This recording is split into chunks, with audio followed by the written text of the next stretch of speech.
अस्सलामुअलैकुम वरहमतुल्लाहि वबरकातुहू। तो आज हम पल्लवा दौर हुकूमत के बारे में बात करेंगे। इससे पहले हम लोग सातवाहना, इक्ष्वाकास और उसके साथ साथ हम मौर्य सल्तनत और गुप्त दौर के बारे में बात कर चुके हैं। तो यहाँ पे देखिए, पल्लवा दौर के हुकूमत के अंदर तमिलनाडु के कांचीपुरम से 300 से लेके 900 में उनकी हुकूमत किए हैं। उन्होंने दरिया कृष्णा की वादी में अपनी हुकूमत का आगाज़ किया, जहाँ से वो जनूबी आंध्र प्रदेश और शुमाली तमिलनाडु में फैल गए। तो मेन यहाँ पे याद रखना है, पल्लवा दौर की जो हुकूमत थी वो कांचीपुरम से, मतलब यहाँ पे ये ईस्वी के अंदर उनकी हुकूमत थी बोल के है, और वो दरिया कृष्णा की वादी में अपनी हुकूमत का आगाज़ किए और वो जनूबी आंध्र प्रदेश तक फैले हुए हैं, तमिलनाडु तक बोल के। और उस दौर के अंदर बेहतरीन फ़न तामीर के नमूने बहुत सारे हैं। इसमें चट्टानों को काट कर मनादिर बनाने से पत्थरों से मनादिर तामीर करने का मरहला भी इसी दौर में शुरू हुआ। यानी कि चट्टान के अंदर काट कर मनादिर बनाते थे, यानी कि मंदिर बनाते थे। तो ये प्रोसेस कब स्टार्ट हुआ बोले तो कौन से दौर में? पल्लवा दौर के हुकूमत में। महेंद्र वर्मा और पल्लवा हुकूमत का मशहूर हुक्मरान था। तो महेंद्र वर्मा कौन है? पल्लवा हुकूमत का मशहूर हुक्मरान था। वो फ़न तामीर और मुसव्वरी का सरपरस्त था। इसने द्राविडियन फ़न तामीर को मुतारफ़ करवाया। तो कौन द्राविडियन फ़न तामीर को मुतारफ़ करवाया बोले तो महेंद्र वर्मा, जो महेंद्रा तर्ज तामीर भी कहलाता है। तो द्राविडियन फ़न तामीर कुछ हम लोग क्या कहते हैं? महेंद्रा तर्ज तामीर भी कहते हैं। गारों के तर्ज तामीर की झलक भी इसी में नज़र आती है। तो गारों के अंदर भी हम लोग किस तरह से तामीर कर सकते, इस दौर के अंदर आप देख सकते। तो नरसिम्हा अव्वल पल्लवा दौर हुकूमत का दूसरा अहम हुक्मरान था। तो पहला कौन है? महेंद्र वर्मा है। तो दूसरा कौन है? नरसिम्हा अव्वल पल्लवा दौर हुकूमत का दूसरा हुक्मरान। तो ये महेंद्र वर्मा अव्वल का बेटा था, जो कि महामल्ला के नाम से जाना जाता है। तो महामल्ला किसको बोलते बोले तो नरसिम्हा अव्वल को बोलते। किसको बोलते हैं? महामल्ला नरसिम्हा अव्वल। इसने महाबलीपुरम की बंदरगाह को फ़न तामीर और आर्ट के शक्ल के तौर पर फ़रोग़ दिया।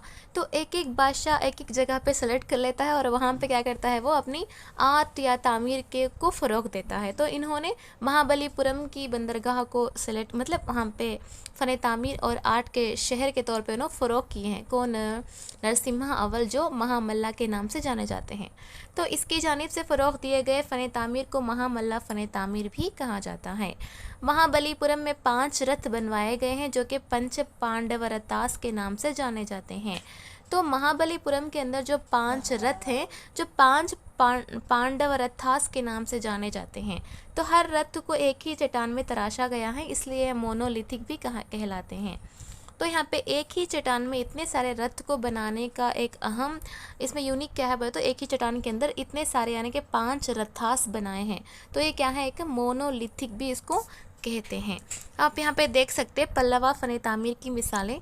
महेंद्रा तर्ज तामीर किस तरह से थी बोल के, और रॉकेट टेम्पल भी बोलते हैं इसको, मोनोलिथिक तर्ज तामीर, जो कि महामल्ला ने बनाया है महाबलीपुरम के अंदर। तो पत्थर से तामीर करदा मंदिर भी है, राजसिम्हा तर्ज तामीर बोलते हैं इसको। तो यहाँ पे आप देख सकते हैं पल्लवा फ़न तामीर की मिसालें। तो नरसिम्हा दुव्वम दूसरा पल्लवा राजा था, जिसने मंदिरों की तामीर पर तवज्जो मरकूज़ की। तो कौन सा वो बादशाह है पल्लवा दौर का जो मंदिरों की तामीर पर तवज्जो किए बोले तो नरसिम्हा दुव्वम है। वो राजा सिम्हा के तौर पर मशहूर था, तो जिसको राजा सिम्हा भी कहते थे। इस दौर में नए तर्ज तामीर को फ़रोग़ मिला। नरम चट्टानों के ज़रिए मंदिरों की तामीर की गई और ये राजा सिम्हा का तर्ज तामीर कहलाया। तो कांचीपुरम में मौजूद कैलाश नाथ का मंदिर जो है इसी फ़न तामीर का नमूना है। तो ऐसा भी आपको क्वेश्चन पूछ सकता कि कैलाश नाथ का मंदिर जो है वो किसका मतलब बनाया हुआ था, यानी कि कौन से राजा के फ़न तामीर से ताल्लुक़ रखता है बोले तो नरसिम्हा दुव्वम। याद रखिए, हमको पल्लवा दौर के हुकूमत के अंदर 3 नाम याद रखना है। नरसिम्हा अव्वल है और इसको हम महामल्ला कहते हैं, और उसके साथ महेंद्र वर्मा भी है जो सबसे पहला पल्लवा हुकूमत का बादशाह था, और नरसिम्हा दुव्वम है, ये दूसरा पल्लवा राजा था बोल के। इसमें 3 नाम आपको याद रखना है, और इसकी जो तर्ज है मतलब उसको तर्ज कौन से नाम से हम लोग जाने जाते हैं वो भी याद रखना बेहद ज़रूरी।